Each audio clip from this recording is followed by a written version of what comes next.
ሰላም ጤና ይስጥልን የተወደዳችሁ የመሰረት ሚዲያ ቤተሰቦች በማስከተል የተለያዩ መረጃዎችን እናቀርባለን።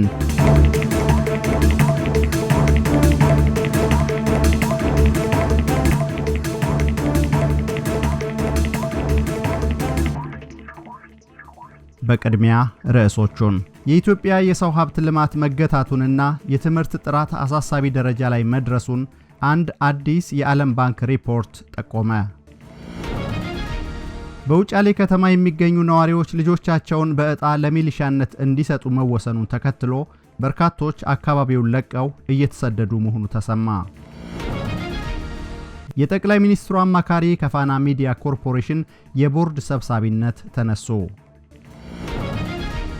ባሳለፍነው ሳምንት በአድዋ ድል መታሰቢያ ሙዚየም ዙሪያ የተሰሩ አዳዲስ ሱቆች ዕደላ ወቅት የሱቆች ቅሚያና ዘረፋ መፈጸሙን ቀደምት ባለሱቆች ተናገሩ።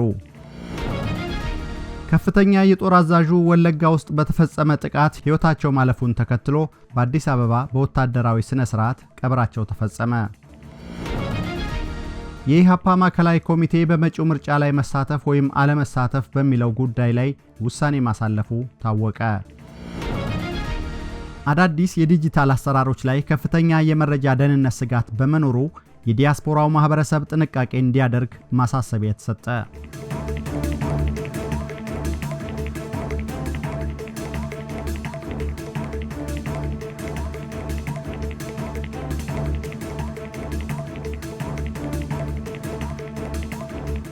መረጃዎቹን በዝርዝር የኢትዮጵያ የሰው ሀብት ልማት መገታቱንና የትምህርት ጥራት አሳሳቢ ደረጃ ላይ መድረሱን አንድ የዓለም ባንክ ሪፖርት ጠቆመ። የዓለም ባንክ የሰው ሀብት ተገቢ በሆነ ቦታ መገንባት ወይም ቢልዲንግ ሂውማን ካፒታል ዌር ኢት ማተርስ በሚል ያወጣው አዲስ ሪፖርት በኢትዮጵያ ላለፉት 15 ዓመታት የታየው የሰው ሀብት ልማት ሂደት መገታቱንና እንዲያውም በአንዳንድ ዘርፎች ወደ ኋላ እየተመለሰ መሆኑን ይፋ አድርጓል። በሪፖርቱ የቀረቡት መረጃዎችና ግራፎች እንደሚያሳዩት አገሪቱ ጥራት ያለው ትውልድ ከመገንባት አኳያ የከፋ ቀውስ ውስጥ የምትገኝ ሲሆን ይህም የወደፊት የኢኮኖሚ እድገቷንና የዜጎቿን የነፍስ ወከፍ ገቢ በእጅጉ የሚገድብ ሆኖ ተገኝቷል። በሪፖርቱ በዋነኝነት የተመለከተውና የኢትዮጵያን ጨምሮ በታዳጊ ሀገራት የታየው አስደንጋጭ እውነታ የትምህርት ጥራትና ውጤት ወይም ሃርሞናይዝድ ለርኒንግ አውትካምስ HLO ከ2010 ዓ.ም ጀምሮ ምንም አይነት መሻሻል አለማሳየቱ ተብራርቷል። እንደ ዓለም ባንክ መረጃ ኢትዮጵያ በትምህርት ተደራሽነት ላይ ጥረት ብታደርግም ተማሪዎች በትምህርት ቤት የሚያገኙት ዕውቀትና ክህሎት ግን እጅግ ዝቅተኛ ሆኖ ቀጥሏል። በሪፖርቱ ላይ የቀረበው የሀገራት የንጽጽር ግራፍ እንደሚያሳየው ኢትዮጵያ በነጥብ ደረጃ ከዜሮ በታች ወይም እጅግ ዝቅተኛ እድገት በሚታይባቸው ሀገራት ተርታ ተሰልፋለች። ይህም የትምህርት ጥራት መውደቅ የዜጎችን ምርታማነት ከመቀነሱም በላይ ሀገሪቱ ለትምህርት ዘርፍ የምታውለው ሀብት ያላግባብ እየባከነ መሆኑን ማሳያ ተደርጎ ቀርቧል። ሪፖርቱ በኢትዮጵያ ያለውን የሰው ሀብት ቀውስ ይበልጥ አጉልቶ ያሳየው በቤተሰብ የኢኮኖሚና የትምህርት ደረጃ ምክንያት በህፃናት መካከል የሚፈጠረውን ሰፊ የክህሎት ልዩነት በመተንተን ነው። በኢትዮጵያ ውስጥ የሚገኙት ህፃናትን የቃላት ዕውቀትና የሂሳብ ችሎታን መሰረት በማድረግ የቀረበው መረጃ እንደሚያመለክተው የተማሩና ያልተማሩ እናቶች በሚወልዷቸው ህፃናት መካከል ያለው የውጤት ልዩነት እጅግ ሰፊና የማይቀራረብ ሆኖ ተገኝቷል። በግራፉ መሰረት የአንደኛ ደረጃ ወይም ከዛ በታች የትምህርት ደረጃ ያላቸው እናቶች ልጆች የሁለተኛ ደረጃና ከዛ በላይ ከተማሩ እናቶች ልጆች ጋር ሲነጻጸሩ ያላቸው ውጤት በጣም ዝቅተኛ ነው። ይህ ልዩነት ይበልጥ አሳሳቢ የሚሆነው ህፃናቱ እድሜያቸው እየጨመረና ትምህርት ቤት እየገቡ በሚሄዱበት ወቅት ልዩነቱ ከመጥበብ ይልቅ በተመሳሳይ ርቀት ጸንቶ መቀጠሉ ነው። ሪፖርቱ እንደሚያሳየው በ5 ዓመት እድሜያቸው የተመዘገበው የክህሎት ልዩነት ህፃናቱ 8፣ 12 እና 15 ዓመት ሲሞላቸው ሳይቀንስ ይቀጥላል። ይህ የሚያሳየው የኢትዮጵያ የትምህርት ስርዓት ከቤት ይዘውት የሚመጡትን የክህሎት ክፍተት መሙላት አለመቻሉንና ድህነት ውስጥ ያደጉ ተማሪዎች በትምህርት ቤት ቆይታቸውም ቢሆን ከበለጸጉት ጋር እኩል ተወዳዳሪ እንዳይሆኑ የሚያደርግ ደካማ መዋቅር መኖሩን እንደሚያሳይ ሪፖርቱ አመላክቷል። የዓለም ባንክ ግኝት ጨምሮ እንደሚያመለክተው ይህ አይነቱ የትምህርትና የክህሎት ውድቀት የረጅም ጊዜ ማህበራዊ ኪሳራ ያስከትላል። ደካማ የትምህርት ውጤት የሰራተኛውን ኃይል ምርታማነት በመቀነስ የዜጎችን የዕድሜ ልክ ገቢ ከማሳነሱም በላይ ሀገራዊ የኢኮኖሚ እድገትን እንደሚያሰናክል በሪፖርቱ ተገልጿል። ሪፖርቱ በግልጽ እንዳሰፈረው በቤት ውስጥ የሚገኙ ግብአቶች ማለትም እንደ መጽሐፍትና የትምህርት ክፍያ ብቻቸውን ለሰው ሀብት ልማት በቂ አይደሉም። ይልቁንም በኢትዮጵያ ያሉ ቤተሰቦች ለልጆቻቸው የሚሰጡት እንክብካቤ፣ አመጋገብና ቀድሞ የመማር ዕድል እጅግ ዝቅተኛ መሆን ለዚህ ውድቀት ዋነኛ ምክንያት ሆኖ ተጠቅሷል።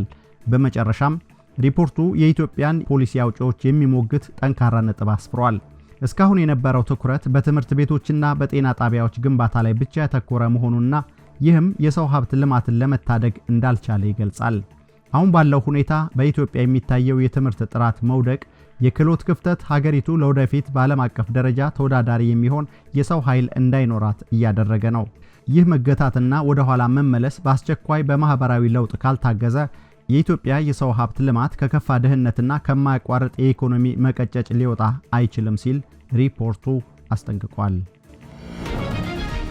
በውጫሌ ከተማ የሚገኙ ነዋሪዎች ልጆቻቸውን በዕጣ ለሚሊሻነት እንዲሰጡ መወሰኑን ተከትሎ በርካቶች አካባቢውን ለቀው እየተሰደዱ መሆኑ ተሰማ።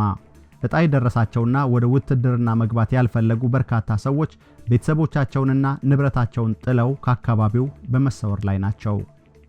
በአማራ ክልል በተቀሰቀሰውና አሁንም በቀጠለው የጸጥታ ቀውስ ሳቢያ በአምባሰል ወረዳ ውጫሌ ከተማ ከፍተኛ የጸጥታ ኃይሎች ወይም ሚሊሻ ምልመላ ዘመቻ እየተካሄደ መሆኑ ታውቋል።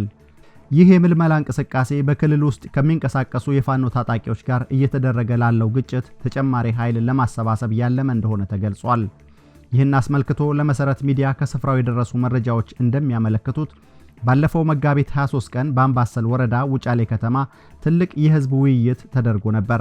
በዚህ ስብሰባ ላይ ከክልልና ከደቡብ ወሎ ዞን የተውጣጡ ከፍተኛ የመንግስት አመራሮች የተገኙ ሲሆን የክልሉ ምክትል መስተዳድር አቶ አብዱ ሁሴን በቦታው ተገኝተው ንግግር አድርገዋል። ምክትል መስተዳድሩ በወቅቱ ባስተላለፉት ጥብቅ መመሪያ አሁን ያለውን የጸጥታ ችግር ለመመከትና የፋኖ ኃይሎችን ለመቋቋም ከየአካባቢው የጸጥታ አካላት ወይም ሚሊሻዎች በስፋትና በአስቸኳይ መዋጣትና መመልመል እንዳለባቸው አሳስበዋል። ይሁን እንጂ ይህን መመሪያ ተከትሎ በአካባቢው የተከናወነ ያለው የምልመላ ሂደት በህብረተሰቡ ላይ ከፍተኛ እንግልትና ስጋት እየፈጠረ መሆኑን የአካባቢው ነዋሪዎች በምሬት እየገለጹ ይገኛሉ። እንደ ነዋሪዎቹ ገለጻ የምልመላ ሂደቱ በፈቃደኝነት ላይ የተመሰረተ ሳይሆን በግዴታና በዕጣ እየተከናወነ ይገኛል። በዚህም ሳቢያ ዕጣ የደረሳቸውና ወደ ውትድርና መግባት ያልፈለጉ በርካታ ሰዎች ቤተሰቦቻቸውንና ንብረታቸውን ጥለው ከአካባቢው በመሰወር ላይ ናቸው። የሚገርመውና ማህበረሰቡን ይበልጥ ያስቆጣው ጉዳይ ዕጣ ደርሷቸው ያመለጡትን ግለሰቦች ለመያዝ መንግስት እየተጠቀመበት ያለው ስልት ነው። የጸጥታ አካላት ዕጣ ደርሷቸው የጠፉትን ወጣቶችና ጎልማሶች ማግኘት ሲሳናቸው በምትኩ በቤት ውስጥ የቀሩትን አቅመ ደካማ ወላጆች ሚስቶችንና ልጆችን እያሰሩ መሆኑ ተጠቁሟል።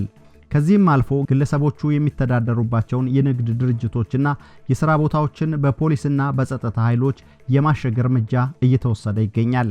ይህ አይነቱ አስገዳጅ የሰው ኃይል ምልመላና በንጹሃን ዜጎች ላይ እየተወሰደ ያለው የጋራ ቅጣት ወይም ኮሌክቲቭ ፐኒሽመንት እርምጃ በውጫሌ ከተማና በአካባቢው ነዋሪዎች ላይ ከፍተኛ የስነ ልቦና ቀውስና ማህበራዊ መስተጋብር መቋረጥ እየፈጠረ መሆኑ ተነግሯል። ነዋሪዎች የከተማው ባለስልጣናት የህዝብን ሰላም መጠበቅ ሲገባቸው ራሳቸው የፍርሃትና የትርምስ ምንጭ እየሆኑ ነው ሲሉ ድምጻቸውን እያሰሙ ነው። በአሁኑ ወቅት በአማራ ክልል ያለው የፋኖ ኃይሎችና የመንግስት ጦር ግጭት እያየለ በመሄዱ መንግስት የአካባቢውን የሚሊሻ መዋቅር በመጠቀም ተጨማሪ የሰው ኃይል ለማግኘት የሚገደድበት ሁኔታ መፈጠሩን ታዛቢዎች ይናገራሉ። ሆኖም ግን ይህ አይነቱ በኃይልና በማስገደድ የሚደረግ ምልመላ በህዝብና በመንግስት መካከል ያለውን እምነት ይበልጥ የሚያሻክርና የአካባቢውን ሰላም ወደ ባሰ አዘቅት ውስጥ የሚከት መሆኑን ነዋሪዎች ያስገነዝባሉ። መሰረት ሚዲያ ይህንን የህዝብን ስቃይና ሮሮ መረጃዎችን በማጣራት ለሚመለከተው አካል እንዲደርስ ድምጽ መሆኑን ይቀጥላል። የጠቅላይ ሚኒስትሩ አማካሪ ከፋና ሚዲያ ኮርፖሬሽን የቦርድ ሰብሳቢነት ተነሱ። የጠቅላይ ሚኒስትር አብይ አህመድ የማህበራዊ ጉዳይ አማካሪ ሚኒስትር የሆኑት ዲያቆን ዳንኤል ክብረት ከፋና ሚዲያ ኮርፖሬሽን የቦርድ ሰብሳቢነታቸው በይፋ መነሳታቸውን ሚዲያችን አረጋግጧል። ኃላፊው ከዚህ የቦርድ ሰብሳቢነታቸው የተነሱት በተቋም ውስጥ እንደታሰበው አዲስ የሪፎርም ለውጥ ማምጣት ባለመቻላቸው መሆኑን አንዳንዶች ሲጠቅሱ፣ ሌሎች ደግሞ ምክንያቱ በቅርቡ ለኢትዮጵያ ብሮድካስቲንግ ኮርፖሬሽን ወይም ኢቢሲ በቦርድ ሰብሳቢነት በመሾማቸው መሆኑን አንስተዋል። በፋና ሚዲያ ኮርፖሬሽን የቦርድ ሰብሳቢነት ስፍራ በመተካቸው የኮሙኒኬሽን ሚኒስትሯ ወይዘሮ እናታለም መለስ ተተክተዋል። ይህ የአመራር ለውጥ የመንግስትና የፓርቲ ሚዲያ ተቋማት ከፍተኛ መዋቅራዊና አስተዳደራዊ ፈተናዎችን እያስተናገዱ ባለበት ወቅት የተደረገ ነው። ከአንድ ዓመት በፊት አንጋፋዎቹ የመንግስትና የገዢው ፓርቲ ልሳን የሆኑት ፋናና ዋልታ ሚዲያ መዋሃዳቸውን ተከትሎ በፋና ሚዲያ ኮርፖሬሽን በቦርድ ሰብሳቢነት ተሹሞ የነበሩት ዳንኤል ክብረት በተቋሙ ቆይታቸው ከፍተኛ ውዝግብ አስነስተው ነበር። ሁለቱ የሚዲያ ተቋማት ከተዋሃዱ በኋላ ተደራራቢ የሰው ኃይልና የፋይናንስ ጫናን ለመቀነስ በሚል የተለያዩ እርምጃዎች ሲወሰዱ ቆይተዋል። ዳንኤል ክብረት የሾሟቸው አመራሮች የሰራተኛ ቁጥር እንዲቀንስ በሚል ሰራተኛ በማባረር ጭምር እንዲሰሩ አቅጣጫ አስቀምጠው እንደነበር ይነገራል። በዚህም መነሻ ከተቋሙ አንጋፋ ጋዜጠኞችን ጨምሮ ከ400 በላይ ሰራተኞች በተደረገባቸው አስተዳደራዊ ጫና ስራቸውን በግዴታ እንዲለቁ ተደርገዋል። ይህም በተቋሙ ውስጥ ትልቅ የሰራተኞች ቅሬታና የሥራ ዋስትና ስጋት ፈጥሮ አልፏል ብለው አንድ የተቋሙ ባልደረባ ለመሰረት ሚዲያ ተናግረዋል። ዲያቆን ዳንኤል ክብረት ወደ ፖለቲካው ዓለምና ሚዲያ አመራርነት ከመምጣታቸው በፊት በኢትዮጵያ ኦርቶዶክስ ተዋሕዶ ቤተክርስቲያን ታሪክ አጥኚነት፣ በጸሐፊነትና በታዋቂ ብሎገርነት በስፋት ይታወቃሉ። ከ35 በላይ መጻሕፍትን የጻፉትና የዳንኤል እይታዎች በሚል ድረገጻቸው በማህበራዊ ሚዲያ በርካታ ተከታዮችን ያፈሩት ዳንኤል በጠቅላይ ሚኒስትር አብይ አህመድ አስተዳደር ውስጥ ከፍተኛ የፖለቲካ ተሰሚነት ካላቸው ግለሰቦች መካከል አንዱ ሆነዋል። እንደ አውሮፓውያን አቆጣጠር ከ2018 ጀምሮ ለጠቅላይ ሚኒስትሩ በማህበራዊ ጉዳዮች ላይ ሲያማክሩ ቆይተው ጥር 2023 በሚኒስትር ማዕረግ የማህበራዊ ጉዳይ አማካሪ ሆነው ተሹመዋል። በተጨማሪም እንደ አውሮፓውያን አቆጣጠር በ2021 በተካሄደ ምርጫ በግል ተወዳድረው በማሸነፍ የሕዝብ ተወካዮች ምክር ቤት አባል በመሆን በማገልገል ላይ ይገኛሉ። ይሁን እንጂ በተለያዩ ጊዜያት የሚያደርጓቸው ንግግሮች በተለይም በሰሜን ኢትዮጵያው ጦርነት ወቅት የተጠቀሟቸው ቃላት በዓለም አቀፍ ደረጃ ጭምር አወዛጋቢነትን አትርፈውላቸዋል። ፋና ብሮድካስቲንግ ኮርፖሬሽን ከሬዲዮ ጣቢያነት ተነስቶ ወደ ቴሌቪዥንና ዲጂታል ሚዲያ በማደግ በሀገሪቱ የፖለቲካና የኢኮኖሚ ትርክቶች ግንባታ ላይ ጉልህ ሚና ሲጫወት የቆየ አንጋፋ ተቋም ነው። አሁን ላይ ተቋሙን እንዲመሩ ኃላፊነት የተሰጣቸው አዲሷ የቦርድ ሰብሳቢ ሚኒስትር እናታለም መለስ ከተቋሙ የሰራተኞች ቅነሳ ጋር ተያይዞ የተፈጠረውን ክፍተት የማረም ከባድ ኃላፊነት ይጠብቃቸዋል። ምንጮቻችን እንዳረጋገጡልን በአሁኑ ወቅት በፋና ሚዲያ ኮርፖሬሽን ውስጥ የሚስተዋለውን የአስተዳደር በደል፣ ብልሹ አሰራርና የማጭበርበር ተግባራት አዲሷ ሰብሳቢ ይቀርፋሉ ተብሎ በሰራተኞች ዘንድ ትልቅ ተስፋ ተጥሎባቸዋል።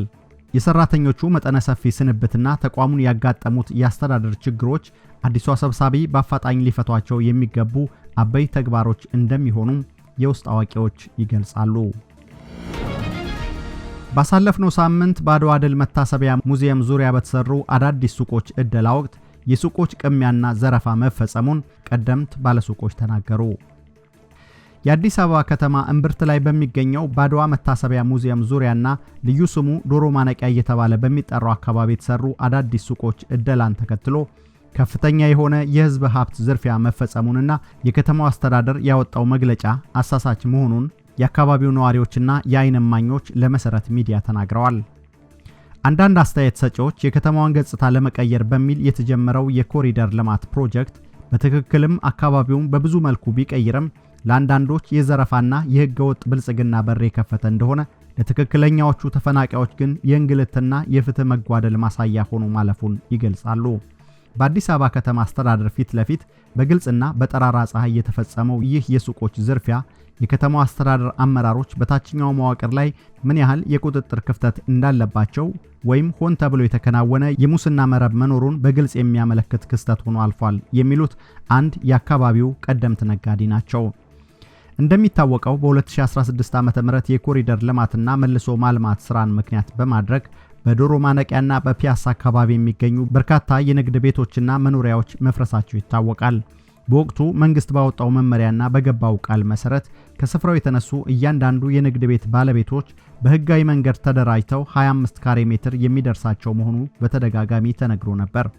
ነገር ግን እነዚህ የንግድ ተቋሞቻቸውንና የዕለት ጉርሳቸውን ያጡ ነጋዴዎች ተስፋ በተሞላበት ልብ ምትክ ቦታቸውን ሲጠብቁ በመሬት አስተዳደርና በሚመለከታቸው የከተማው ባለሙያዎች በኩል እጅግ አሰልቺ የሆነ የቢሮክራሲ ውጣ ውረድና እንግልት ሲደርስባቸው መቆየቱን ይናገራሉ። መንግስት በኮሪደር ልማቱ ከሚሰራቸው አዳዲስ ዘመናዊ ሱቆች ውስጥ ከስፍራው ለተነሱት ነጋዴዎች መልሶ እዛው አካባቢ እንደሚሰጥ በተደጋጋሚ ቃል በመግባቱ ህብረተሰቡ የደረሰበትን የኢኮኖሚ ቀውስ ችሎ ፍትህና ተገቢውን ካሳ ሲጠብቅ ወራትን አስቆጥሯል የሚሉት ሌላ ነጋዴ፣ ይሁን እንጂ በሙስና ባድሎና በጥቅም ትስስር የተሞላው የመሬት አስተዳደር መዋቅር ለህብረተሰቡ ተገቢውን ምላሽ ከመስጠት ይልቅ ተፈናቃዩን ነጋዴ ተስፋ የሚያስቆርጡ አዳዲስና ኢፍትሃዊ አሰራሮች ማምጣት ጀመረ ይላሉ። የከተማ አስተዳደሩ ለአንዳንድ ነጋዴዎች በአፍሪካ ህብረት ፊት ለፊት ለተሽከርካሪ ማቆሚያ ፓርኪንግ ተብሎ በተሰራ ቤዝመንት ውስጥ ጨለማ የወረሰውና የመኪና ማቆሚያ መስመር በግልጽ የሚታይበትን ቦታ በመሸንሸን በግድ ካልወሰዳችሁ የሚል አስገዳጅ እርምጃ መውሰድ መጀመሩን ነዋሪዎቹ ያስታውሳሉ። ከላይ ያለውና ለንግድ ምቹ የሆነውን ስፍራ መንግስት ራሱ በጨረታ እያከራየ ለነባርና ተገቢ ለሆኑ ተፈናቃዮች ግን ለንግድ ስራ በማይመችና ለፓርኪንግ በተተወ ጨለማ ስፍራ ውስጥ ሱቅ እንድትሰሩ መባሉ ነጋዴዎቹን ክፉኛ አስቆጥቶ ነበር። በዚህ ኢፍትሃዊና ዜጎችን ባላገናዘበ አሰራር ያልተስማማው ህብረተሰብ ቅሬታውን ለከተማ አስተዳደሩ ለማቅረብ በተደጋጋሚ ቢመላለሱም የተዘጋ በር ከመጋፈጥ ውጪ ምንም አይነት መፍትሄ ማግኘት አልተቻለም ይላሉ። የዚህ ሁሉ በደልና የፍትህ እጦት ማሳያ የሆነው ክስተት የተፈጸመው ባለፈው ሐሙስ ግንቦት 13 ቀን 2018 ዓ.ም ሲሆን ህዝቡን ክፉኛ ያሳዘነና የአሰራር ግልጽነትን ሙሉ በሙሉ የናደ ድርጊት በአደባባይ ተፈጽሟል በማለት ለሚዲያችን አስረድተዋል። የዓይን እማኞች በሰጡት ቃል እንዳረጋገጡት የተወሰኑ የከተማ አስተዳደሩ ሰራተኞችና ግለሰቦች ቀድመው በድብቅ ባዘጋጇቸው ደላሎች አማካኝነት ጥሪ የተደረገላቸው በገንዘብ ድርድር ሱቅ እያማረጡ ሲሰጡ ውለዋል። ይህንን ህገወጥ አሰራር የታዘቡ ሌሎች የአካባቢው ሰዎች ግር ብለው ለመጠየቅ ሲሄዱ ለማሳሳት ያክል ብቻ ፎርም አዘጋጅተው አላፊ አግዳሚውን በመመዝገብ የህዝቡን ዓይን ለመሸፈን ሞክረዋል በማለት ነጋዴዎቹ ትዝብታቸውን አጋርተዋል። ይህንን ህገወጥ አሰራር ሽፋን በማድረግ ሱቆችን የምናስተዳድረው እኛ ነን በማለት ፈቃዱና ድንቄሳ የተባሉ የከተማ አስተዳደሩ የፋይናንስ ክፍል ባለሙያዎች እንዲሁም አቶ ከድር የተባሉ የወንዝ ዳርና የኮሪደር ልማት ባለስልጣን ኃላፊ ከሰዎቹ ጋር በድብቅ እየተደራደሩ ሱቆቹን ሲሸጡና ሲያስተላልፉ መዋላቸውን ነዋሪዎቹ አጋልጠዋል። በዚህ ዕለት በድርጊቱ ያዘኑ የተበደሉና መብታቸውን የተነጠቁ ትክክለኛ ተፈናቃዮች ኃላፊዎቹን ለማናገርና ፍትህ ለመጠየቅ ያደረጉት ጥረት በማስፈራራትና በኃይል ሊጨናገፍ ችሏል ብለዋል። የዝርፊያውና የህገወጥነቱ መጠን ሙሉ በሙሉ ከቁጥጥር ውጭ የሆነው በዕለቱ ከሰዓት በኋላ 10 ሰዓት ላይ ሲሆን ይህ በሰዓቱ ታይቶም ተሰምቶም ለማይታወቅ የህዝብ ሀብት ዘረፋ መድረክ ሆኖ አልፏል። ኃላፊዎቹ የፈጠሩትን የሙስና መረብ ለማድበስበስ በማሰብ ክፍት ሱቆቹን እያሳዩ አሁኑኑ ዕቃ ይዞ ለሚገባ ቁልፍ ሰጣለው በማለት በአካባቢው ከፍተኛ ግርግር፣ ትርምስና የሩጫ ውድድር ሊፈጠር ችሏል በማለት ያስረዳሉ። ይህንን አጋጣሚ የሰሙና በአቅራቢያው የነበሩ ሰዎች ተሯሩጠው ማንኛውንም በእጃቸው የገባውን ዕቃ እያስገቡ ቁልፍ የተቀበሉ ሲሆን አንዳንዶቹም ሱቆቹን በኃይል ሰብረው በመግባት በጠራራ ፀሐይ የህዝብ ሀብት በማንም ሲቀራመት ውለዋል ብለዋል። ይህ ሁሉ ግርግር፣ ትርምስና ህገወጥ የሀብት ዝርፊያ ሆን ተብሎ የተካሄደው በማግስቱ አርብ ዕለት የአዲስ አበባ ከንቲባ አዳነች አቤቤ ስፍራው ላይ ተገኝተው ሱቆቹን በይፋ ለማስመረቅ ፕሮግራም ተይዞ ስለነበር ሱቆቹ ተይዘዋል ለማለትና ያንን ታላቅ ማጭበርበር ለማድበስበስ መሆኑ ተገልጿል። ይህ ሁሉ የህዝብ ሀብት ዝርፊያና የመብት ጥሰት በተፈጸመ ማግስት አርብ ዕለት በስፍራው የተገኙት የአዲስ አበባ ከተማ ከንቲባ አዳነች አቤቤ ፕሮጀክቱን መርቀው ሲከፍቱ ያደረጉት ንግግር እነዚህን አዳዲስ የንግድ ሱቆች በልማት ምክንያት ከስፍራው ለተነሱ 131 ነዋሪዎች ፍትሃዊና ግልጽ በሆነ የዕጣ አወጣጥ ስነ ስርዓት አስተላልፈናል፣ ይህም ቃላችንን በተግባር የምንፈጽም መንግስት መሆናችንን ያረጋግጣል በማለት መግለጻቸው ይታወሳል። ይሁን እንጂ ይህ የከንቲባዋ ንግግር አሳሳች፣ በመሬት ላይ ያለውን ሀቅ የካደና ህዝብ በጋድ የሚያውቀውን እውነት ለመሸፈን የተደረገ ውሸት መሆኑን የዓይን እማኞች ያስረዳሉ። ሱቆቹ የተላለፉት ከንቲባዋ እንዳሉት ፍትሃዊ በሆነ ዕጣ ሳይሆን ከባለሙያዎች ጋር በተደረገ የገንዘብ ድርድር፣ በጉቦ፣ በእጅ አዙርና ሰዎች በሩጫ ቀድመው በመግባት ሰብረው በያዙት አግባብ መሆኑን በርካታ የዓይን እማኞችና የጉዳዩ ሰለባዎች አስረግጠው ይገልጻሉ። ይህ በዶሮ ማነቂያና በአድዋ ድል መታሰቢያ ሙዚየም ዙሪያ የተፈጸመው ድርጊት የኮሪደር ልማቱን ስም የሚያጎድፍና የህዝብን አመኔታ የሚያሳጣ ታሪካዊ ስህተት መሆኑን ብዙዎች ይስማሙበታል። የከተማ አስተዳደሩ በቴሌቪዥን መስኮት ለታይታ ከሚያደርገው የምረቃ ስነ ስርዓትና ዲስኩር ጀርባ ያለውን ይህንን አይነት የሙስና የዝርፊያና የመብት ጥሰት ጉዳይ ገለልተኛ የሆነ አካል በአስቸኳይ እንዲመረምረው ህብረተሰቡ አበክሮ ጠይቋል። ከፍተኛ የጦር አዛዡ ወለጋ ውስጥ በተፈጸመ ጥቃት ህይወታቸው ማለፉን ተከትሎ በአዲስ አበባ በወታደራዊ ስነ ስርዓት ቀብራቸው ተፈጸመ።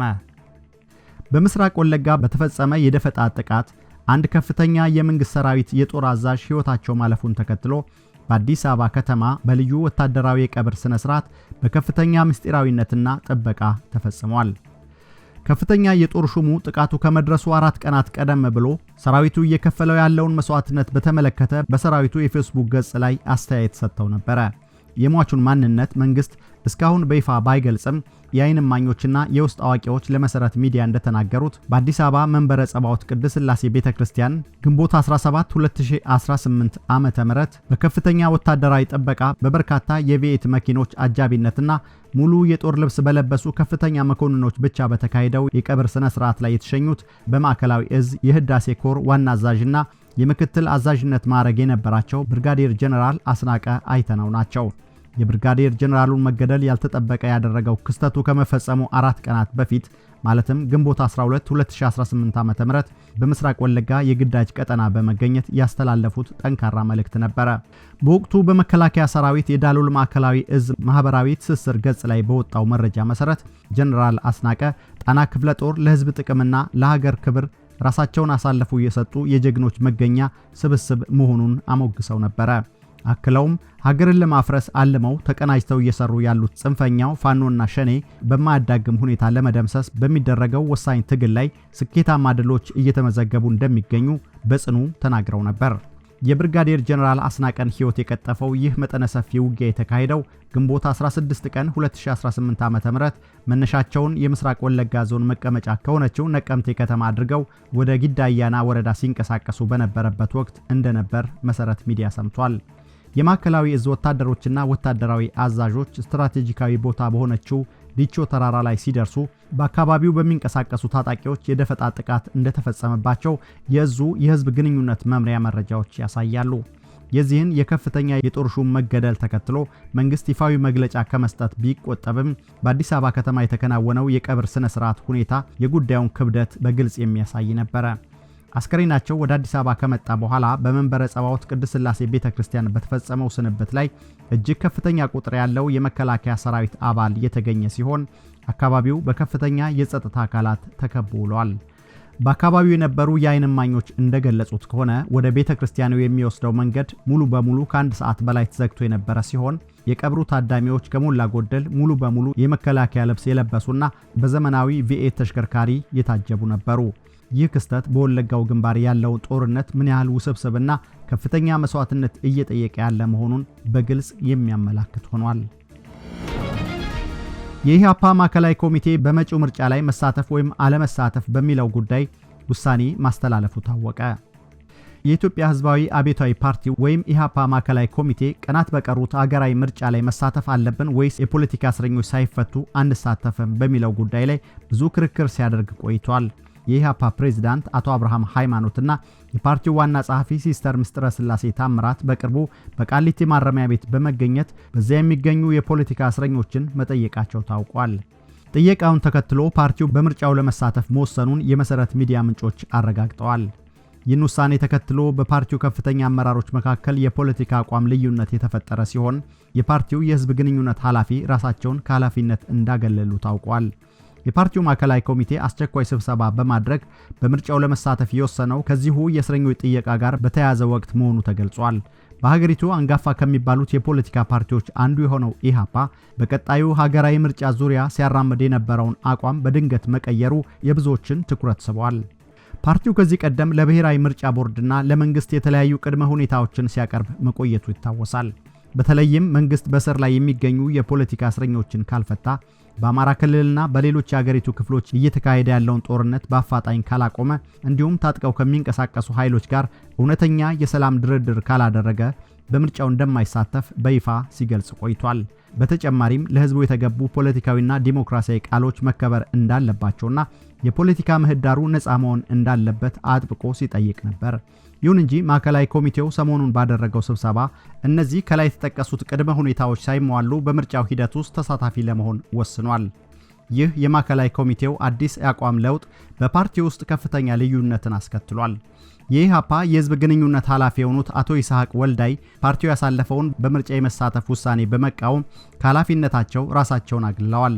አቶ ይስሐቅ የሥራ መልቀቂያ ውሳኔያቸውን በተመለከተ ባሳወቁበት አቋም መንግስት የፖለቲካ እስረኞችን በነጻ ሳይለቅ የሀገሪቱን ሰላም የሚያናጋውና የዜጎችን ሕይወት እየቀጠፈ ያለው ጦርነት ሳይቆም እንዲሁም ለህዝቡ የተገባው ቃል በተግባር ሳይፈጸም ፓርቲው ወደ ምርጫ ለመግባት መወሰኑ ከመሰረታዊ መርሆች ማፈንገጥ መሆኑን ገልጸዋል። የፖለቲካ ትንታኔ ሰጪዎች እንደሚሉት የኢህአፓ ውሳኔ በመጪው ሀገራዊ ምርጫ ላይ ተቃዋሚ ፓርቲዎች እያጋጠማቸው ያለውን ጫናና የውስጥ መከፋፈል በግልጽ የሚያሳይ ነው። በአንድ በኩል በሰላማዊ የፖለቲካ ትግልና በምርጫ ሂደት ውስጥ በመሳተፍ ለውጥ ማምጣት ይቻላል የሚል እምነት ያላቸው አመራሮች ሲኖሩ፣ በሌላ በኩል ደግሞ መሰረታዊ ዴሞክራሲና የሰብአዊ መብት ጥያቄዎች ሳይመለሱ የሚደረግ ምርጫ ተቀባይነት የለውም የሚሉ ወገኖች ጎልተው እየወጡ ነው። ይህ በኢህአፓ ውስጥ የተፈጠረው ክስተት በቀጣይ የፓርቲው ህልውና በደጋፊዎች ዘንድ በሚኖረው ተቀባይነትና በአጠቃላይ በአገሪቱ የፖለቲካ ምህዳር ላይ የራሱ የሆነ ትልቅ ተጽዕኖ ሊያሳድር እንደሚችል በስፋት እየተነገረ ይገኛል። አዳዲስ የዲጂታል አሰራሮች ላይ ከፍተኛ የመረጃ ደህንነት ስጋት በመኖሩ የዲያስፖራው ማህበረሰብ ጥንቃቄ እንዲያደርግ ማሳሰቢያ ተሰጠ። የኢትዮጵያ መንግስት ለዲያስፖራው ማህበረሰብ የሚሰጣቸውን አገልግሎቶች ለማዘመንና ለማፋጠን በሚል ተግባራዊ ካደረጋቸው አዳዲስ የዲጂታል ቴክኖሎጂ አሰራሮች ጀርባ ከፍተኛ የመረጃ ደህንነት ስጋት ሊኖር እንደሚችል የሚያመላክቱ መረጃዎች ለመሰረት ሚዲያ ደርሰዋል። መንግስት በቅርቡ የዜጎችን ፓስፖርት፣ የትውልደ ኢትዮጵያዊ መታወቂያ፣ የቪዛ እንዲሁም የሰነድ ማረጋገጥና የውክልና አገልግሎቶችን በዲጂታል ኢንቪያና ዲጂታል ሞፋ አፕሊኬሽኖች አማካኝነት መስጠት መጀመሩን ተከትሎ የዜጎች የግል መረጃ አያያዝ ህጋዊነትና የደህንነት ጥያቄ ውስጥ መውደቁን እነዚህ መረጃዎች ያሳያሉ። በሀገሪቱ በቂ ቴሌኮምና የመረጃ ደህንነት መሰረተ ልማት ባልተሟላበት ሁኔታ የዜግነት መረጃዎችን ግልጽ ባልሆነ መንገድ ለሶስተኛ ወገን አሳልፎ መስጠት አደጋው የጎላ መሆኑን የዘርፉ ባለሙያዎች እያስጠነቀቁ ይገኛሉ። እነዚህን አዳዲስ የዲጂታል መተግበሪያዎች በማበልጸግና በማስተዳደር ስራ ላይ የተሰማራው በካሊፎርኒያ አሜሪካ የሚገኝ ቪዲቸር የተሰኘ የግል ኩባንያ መሆኑ ሲገለጽ፣ ኩባንያው ስራውን ያገኘው ግልጽ የጨረታ ውድድር በሌለበት አሰራር መሆኑ ተጠቁሟል። ይህ ሁኔታ የዲያስፖራውን እጅግ ምስጢራዊ የሆኑ መረጃዎች ያለምንም የደህንነት ዋስትና ለአንድ ግለሰብ ኩባንያ አሳልፈው የሚሰጥ በመሆኑ አነጋጋሪ ሆኗል። ተጠቃሚዎች የኮንሱላር አገልግሎቶችን ለማግኘት ሲሉ በመተግበሪያዎቹ ላይ የሚያስመዘግቧቸው የባንክ ካርድ ዝርዝሮች፣ የሶሻል ሴኩሪቲ ቁጥሮች፣ የይለፍ ቃላት፣ የመኖሪያ አድራሻዎች፣ የጣት አሻራና ሌሎችም ስሱ የማንነት መረጃዎች በቀጥታ ወደዚህ የግል ኩባንያ የመረጃ ቋት ይገባሉ ያሉት አንድ የመንግስት የመረጃ ምንጫችን ናቸው። በዚህ ሂደት ውስጥ የበርካታ ወገኖችን ትኩረት የሳበው ዋነኛው ስጋት የመረጃ ባለቤትነት መብትና የህግ ተጠያቂነት ጉዳይ ሆኗል። ኩባንያው የዜጎችን ዳታ በጥብቅ ሚስጥር ስለመያዙም ሆነ ለሶስተኛ ወገን አሳልፎ ላለመስጠቱ ለተጠቃሚዎች የሚሰጠው ምንም አይነት ህጋዊ ዋስትና የለም። ተጠቃሚዎች አንዴ መረጃቸውን በመተግበሪያዎቹ ላይ ካስገቡ በኋላ የራሳቸውን ዳታ የመቆጣጠር፣ የማስተካከል ወይም ከስርዓቱ ውስጥ ሙሉ በሙሉ የማጥፋት መብት አይኖራቸውም የሚሉት እኚህ ስም አይጠቀስ ያሉ ከፍተኛ የመንግስት ኃላፊ ምንጫችን ናቸው። በአሁኑ ወቅት ታላላቅ የሚባሉ የዓለማችን ኩባንያዎች ሳይቀር በሳይበር ጥቃት እየተጠቁ ባሉበት ሁኔታ የኩባንያው ሰራተኞች በሚገኙባቸው አሜሪካም ሆነ ህንድ ሀገራት የመረጃ ዘርፊያ ወይም አይደንቲቲ ቴፍት ቢካሄድ ተጠቃሚው በቀጥታ የሚከሰስበት አካልም ሆነ መንግስት የሚሰጠው የህግ ከለላ ባለመኖሩ የችግሩን አሳሳቢነት ከፍ ያደርገዋል የሚሉት ደግሞ ጉዳዩን በቅርበት የሚያውቁ አንድ የአይቲ ባለሙያ ናቸው። ኩባንያው ስምምነት የፈጸመው ከመንግስት ጋር እንጂ ከእያንዳንዱ ተገልጋይ ጋር ባለመሆኑ ለሚፈጠር የፋይናንስም ሆነ የመረጃ መጥፋት ቀጥተኛ ኃላፊነት አይወስድም በማለት ያስረዳሉ። ከመረጃ ደህንነት ስጋቱ በተጨማሪ በአገልግሎቱ ክፍያዎች ላይ የሚታየው ያልተጠበቀ የዋጋ ጭማሪና የገንዘብ ዝውውር ሂደት ሌላው የትችት ኢላማ ሆኗል። የኢትዮጵያ ዲጂታል አገልግሎት ክፍያዎች ከሌሎች የአፍሪካ ሀገራት የኮንሱላር አገልግሎት ጋር ሲነጻጸሩ እጅግ ከፍተኛ መሆናቸው ተመልክቷል። ላብነት ያህል እንደ ኬንያ፣ ዩጋንዳና ደቡብ አፍሪካ ያሉ ሀገራት አንድን ሰነድ ለማረጋገጥ ከ12 እስከ $100 ባለው ዋጋ ሲያስከፍሉ የኢትዮጵያ የሰነድ ማረጋገጫ መተግበሪያ ግን ከ171 እስከ $251 ያስከፍላል። ከዚህም በላይ ፈጣን አገልግሎት ለሚፈልጉ አመልካቾች ከዋናው ክፍያ ውጪ እስከ $200 የሚደርስ ተጨማሪ ክፍያ እንደሚጠየቅና ይህ ተጨማሪ ገንዘብ በቀጥታ ለአፕሊኬሽኑ አስተዳዳሪ የግል ሂሳብ ገቢ እንደሚደረግ ተጋልጧል። የክፍያው አጠቃላይ ሂደትም ቢሆን ዲያስፖራ የሚከፍለው ገንዘብ መጀመሪያ ካሊፎርኒያ ወዳለው የኩባንያው አካውንት ገብቶ ከዛም በተወሰነ የስሌት መቶኛ ተከፋፍሎ ወደ መንግስት ካዝና የሚተላለፍበት አሰራር መሆኑ ጥያቄዎችን አስነስቷል። ይህን መሰረታዊ አሰራር በተመለከተ መንግስት ሀገሪቱን ወደ ዘመናዊ የዲጂታል ቴክኖሎጂና አርቲፊሻል ኢንተለጀንስ ለማሸጋገር እየሰራ መሆኑን በተደጋጋሚ ይገልጻል። ይሁን እንጂ ከዚህ ቀደም የቪዛና መሰል አገልግሎቶች ገቢ በቀጥታ ወደ ኢትዮጵያ አየር መንገድ የውጭ ሀገር አካውንት ገቢ ይደረግ የነበረውን ደህንነቱ የተጠበቀ አሰራር በመተው ወደ አዲስ የሶስተኛ ወገን ተቋም መቀየሩ ትክክል እንዳልሆነ የተከራከሩ እንዲሁም የዜግነት ጉዳይን ለአንድ የግል ኩባንያ መተው የሀገርን ሉዓላዊነት ይነካል በማለት የተቃወሙ አንዳንድ የመንግስት ኃላፊዎችና የውጭ ጉዳይ ሚኒስቴር ባለሙያዎች ከስራቸው መነሳታቸውን ደግሞ አንድ የዲፕሎማቲክ ምንጭ ለሚዲያችን ጠቁመዋል። ከዚህም ጋር ተያይዞ ቀደም ሲል በሰነድ ማረጋገጥና በውክልና ስራዎች ላይ ተሰማርተው ይተዳደሩ የነበሩ በርካታ ዜጎች ከስራ ውጪ መሆናቸውና የገቢ ምንጩ ወደ አንድ ኩባንያ መጠቅለሉ ተጠቁሟል። ጉዳዩን በቅርበት የሚከታተሉ የህግና የሳይበር ደህንነት አካላት የዲጂታል ቴክኖሎጂ ዘመናዊነትንና ቅልጥፍናን ለማምጣት ጠቃሚ መሆኑን ቢያምኑም ግልጽ የሆነ የህግ ማዕቀፍና ጠንካራ የመረጃ ደህንነት ጥበቃ በሌለበት ሁኔታ ስሱ የዜግነት መረጃዎችን መሰብሰብ አደገኛ መሆኑን በጽኑ ያሳስባሉ። በመሆኑም በውጭ ሀገር የሚኖሩ ኢትዮጵያውያንና ትውልደ ኢትዮጵያውያን ማንኛውንም የዲጂታል አሻራቸውን፣ ፓስፖርታቸውንና የባንክ ዝርዝር መረጃዎቻቸውን በእነዚህ አዳዲስ የመንግስት አፕሊኬሽኖች ላይ ከመሙላታቸው በፊት ስላሉ ስጋቶች በቂ ግንዛቤ ወስደው እጅግ የላቀ ጥንቃቄ እንዲያደርጉ መክረዋል። የማንነት መረጃዎች አንዴ ከወጡ በኋላ ለሚፈጠር የሳይበር ጥቃትም ሆነ የባንክ ማጭበርበር ተጠያቂ የሚሆን አካል አለመኖሩ በመገንዘብ ማህበረሰቡ ጥንቃቄ የተሞላበት እርምጃ እንዲወስድ የዘርፉ ተንታኞች ጥሪያቸውን አስተላልፈዋል። የተወደዳችሁ የመሰረት ሚዲያ ቤተሰቦች ለዛሬ የተዘጋጁላችሁ መረጃዎች እነዚህ ነበሩ። በየዕለቱ ሰብስታክ ላይ የሚለቀቁ መረጃዎችን በፍጥነትና በቅድሚያ ለማግኘት የፕሪሚየም አባል እንድትሆኑ እንጋብዛለን። መረጃዎቹን ያቀረብኩላችሁ ሳሙኤል አሰፋ፣ የምስልና ድምጽ አርቶት ስራዎችን በማቀናበር ኢዩኤል ስቡህ አብረናችሁ ቆይተናል። ሰላም።